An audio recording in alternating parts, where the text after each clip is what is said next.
કચ્છના રાપર તાલુકા મથકે અંદાજિત 2 દિવસમાં પાણી પહોંચી જશે, જેના કારણે કચ્છમાં પાણી આવતા જ ખેડૂતોમાં ખુશી જોવા મળશે. પરંતુ દર વર્ષે એ જ કચ્છના ખેડૂતોના ખેતરમાં કેનાલ તૂટે ત્યારે ઊભા પાક પર પાણી ફરી વળે છે અને ત્યારે આ જ ખેડૂતો માથે ઓઢીને રોવે છે, કારણ કે આ કચ્છની જીવાદોરી સન્માન કેનાલમાં કરોડો નહીં પણ અબજો રૂપિયાનો ભ્રષ્ટાચાર આચરવામાં આવ્યો છે. ઉનાળામાં કેનાલ બંધ તો કરવામાં આવે છે, પરંતુ કેનાલમાં કોઈ પણ સાફ સફાઈનું કામ કે રિપેરિંગ કામ કરવામાં આવતું જ નથી. માત્ર ને માત્ર કાગળો પર આ ભ્રષ્ટાચાર અધિકારીઓ કરે છે. ખોટે ખોટા મસ્ત મોટા પોતાના બિલો રજૂ કરી એન્જિનિયર અને કોન્ટ્રાક્ટર લોકો અમુક અધિકારીઓ સાથે મિલીભગત કરી બિલ પાસ કરી રહ્યા છે, જેના કારણે કચ્છની જીવાદોરી સમાન આ મુખ્ય કેનાલની હાલત દયનીય બની જાય છે. હવે જોવાનું એ રહ્યું કે ભ્રષ્ટાચાર આચરનાર લોકો પર તંત્ર કોઈ કાર્યવાહી કરે છે કે નહીં. રિપોર્ટ બાય સૂરજ લુહાર, રાપર. નમસ્કાર દર્શક મિત્રો, હું છું સૂરજ લુહાર અને આપ જોઈ રહ્યા છો મા ન્યૂઝ લાઈવ.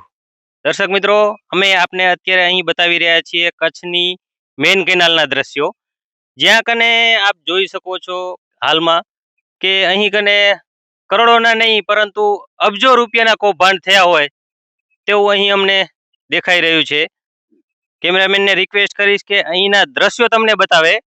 દર્શક મિત્રો, તમને લાગી રહ્યું હશે કે અમે અહીં કને ગ્રાઉન્ડ ઉપર ઊભા છીએ, જમીન ઉપર ઊભા છીએ, પરંતુ હું આપને બતાવી દઉં કે અમે ગ્રાઉન્ડ ઉપર નહીં પરંતુ કચ્છની મેઇન કેનાલમાં, કેનાલની વચ સેન્ટરમાં ઊભા છીએ અને અહીં કને એના નીચેના જે દ્રશ્યો તમને બતાવે કેમેરામેન, આ માટી છે, પૂરેપૂરી માટી છે અને માટી અહીં કને કોઈ પણ સાફ કરવામાં આવેલ નથી.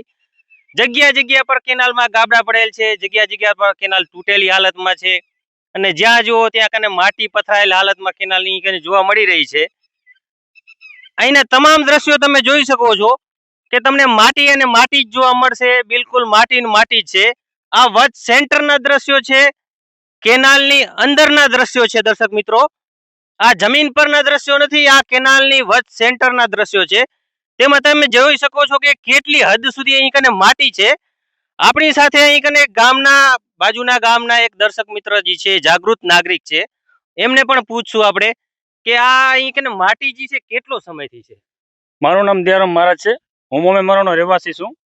આ માટી ઓછામાં ઓછા 4 વર્ષથી પડી છે અને આ માટી થોડી નથી. આ માટી લેવલ ટોપ તમે પકડશો ને તો આ 10 થી 12 ફૂટ માટી છે. 10 ફૂટ અહીંયાથી કરી અને 94 થી કરી અને આગળ લાગે 96 નંબર.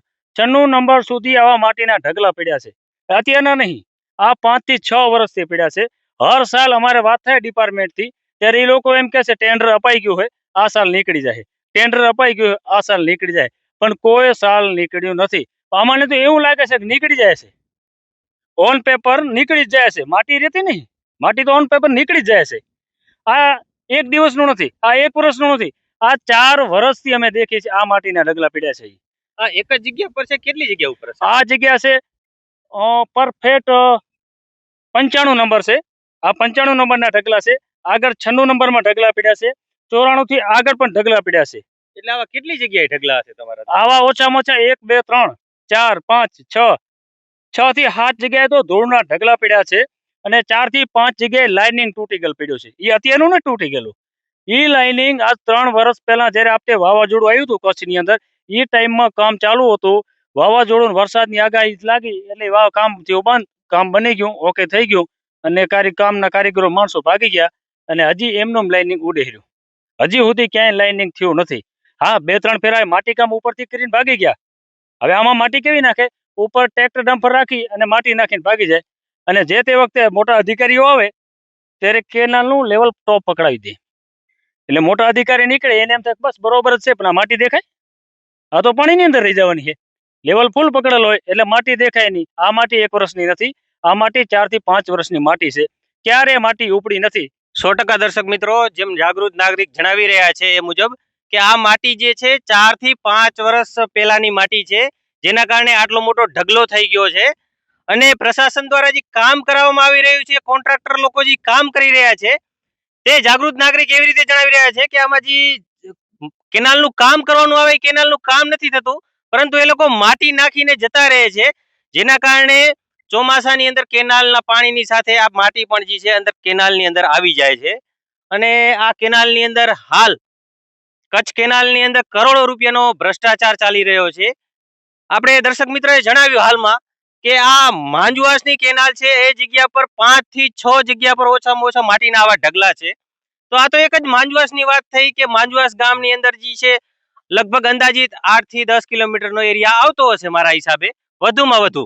પરંતુ આ કચ્છની કેનાલ જે છે બહુ મોટા વિસ્તારમાં છે અને બહુ લાંબેથી આવી છે. અને તમે દર્શક મિત્રો, અમે આપને જરૂરથી બતાવવાની કોશિશ કરીશું કે આ કેનાલની અંદર પૂરેપૂરું કે માંજવાસથી આગળ પણ આ કેનાલની અંદર કેટલો ભ્રષ્ટાચાર થયો છે, કેટલી જગ્યાએ ગાબડા પડ્યા છે, કેટલી જગ્યાએ કેનાલ ધરસી ગઈ છે, કેટલી જગ્યાએ કેનાલ તૂટી ગઈ છે, કેટલી જગ્યાએ માટી છે, એ તમામ અમે આપને દ્રશ્યો બતાવવાના ચોક્કસથી પ્રયાસ કરીશું. દર્શક મિત્રો, હું આપને જણાવી દઉં કે આ કેનાલની અંદર, કચ્છની મેઇન કેનાલની અંદર હાલ ઉપરથી પાણી છોડવામાં આવ્યું છે. એટલે કે અહીં કને માંજવાસ, મોમાઈમોરા, આ જે જગ્યા ઉપર ગ્રાઉન્ડ ઝીરો ઉપર અમે ઊભા છીએ ત્યાં કને લગભગ 1 થી 2 દિવસની અંદર કે વધીમાં 3 દિવસની અંદર પાણી આવી જશે. જેના કારણે આ ભ્રષ્ટ એન્જિનિયર લોકોનો, ભ્રષ્ટ કોન્ટ્રાક્ટર લોકોનો ભ્રષ્ટાચાર જે છે એ અહીં કને દબાઈ જશે. કારણ કે માટી જે છે એની ઉપરથી પાણી ચાલશે એટલે માટી દેખાશે નહીં. અને હાલ કેનાલનું પાણી છોડવામાં આવશે એટલું પ્રેશરથી છોડવામાં આવશે કે આ માટી જે નીચેની ભાગમાં રહેશે અને પાણી માત્ર ઉપર દેખાશે. એટલે એમનો ભ્રષ્ટાચાર દેખાશે નહીં, પરંતુ આ માત્ર ને માત્ર પૈસા કમાવાના ધંધા છે. ઓન પેપર પર એ લોકો કામ થઈ જાય છે અને પૈસા લઈ લે છે.